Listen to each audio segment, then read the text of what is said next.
Well, it actually goes back very early.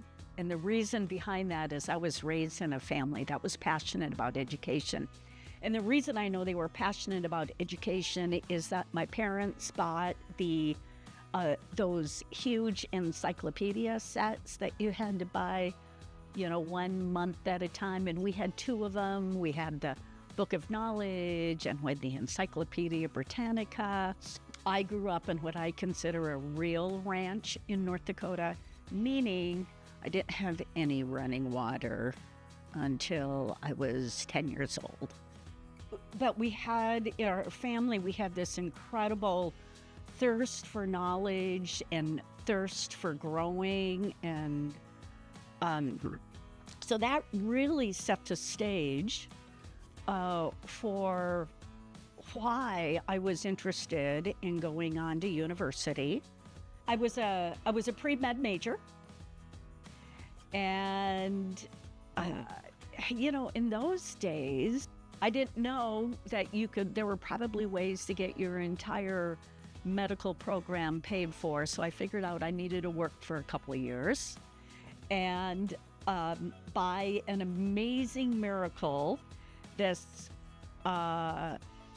young lady from North Dakota who grew up on a ranch with no running water got hired by a top 50 Fortune 100 company, Xerox Corporation.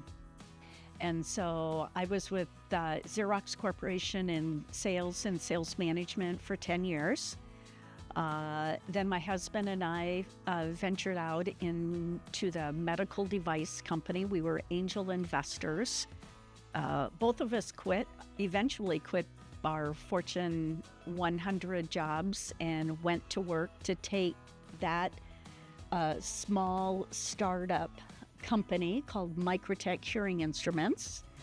We did that for about 10 years before we sold it to a Goliath in the industry.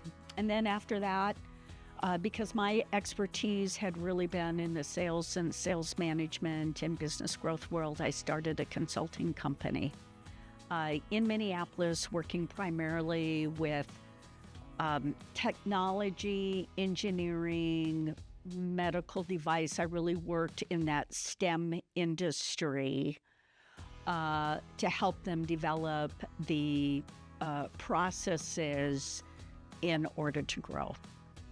During that time, I got my master's in leadership and then have moved into leadership development. When we moved back to North Dakota about 11 years ago, one of the first meetings I went to when we came back was Governor Burgum had an innovation in education. And I'm not certain why I went, but it's probably because of this passion. And I remember clearly that was someone in the hallway handed me the Section 8 of the North Dakota Constitution. It says a high degree of intelligence, patriotism, integrity, and morality on the part of every voter in a government by the people is necessary to ensure the continuance of that government. And I thought, wow, that's powerful. Intelligence, patriotism, integrity, morality, that's something that I want to be a part of. And now we're living in the world of AI where we have information that comes crashing at us 24/7. And in the midst of all that torrent of information that's selling us on this idea and promoting this idea and trying to influence us, how do we empower students to be highly competent in this world? And at the same time, to have character, critical thinking skills, the emotional intelligence to deal, to be like humans, real humans, in the midst of all this technology that's happening.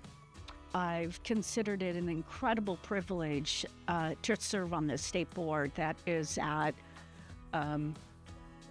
a leadership, kind of a leadership edge in the AI space, and at the same time having, I believe, just incredible presidents who have strong character, strong North Dakota values, and can help to form graduates that have both the competence and the character to handle the world ahead.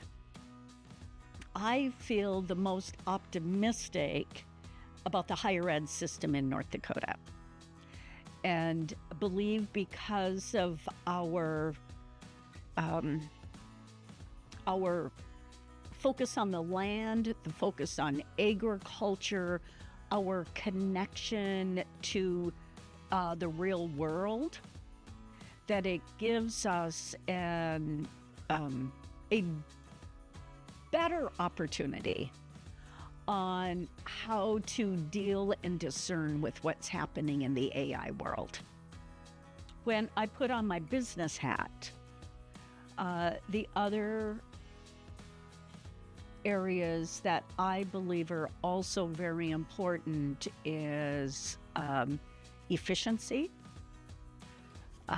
I'm very excited about the shared resource conversation that we're happening as higher ed continues to enter this extremely rocky world that's ahead for higher ed.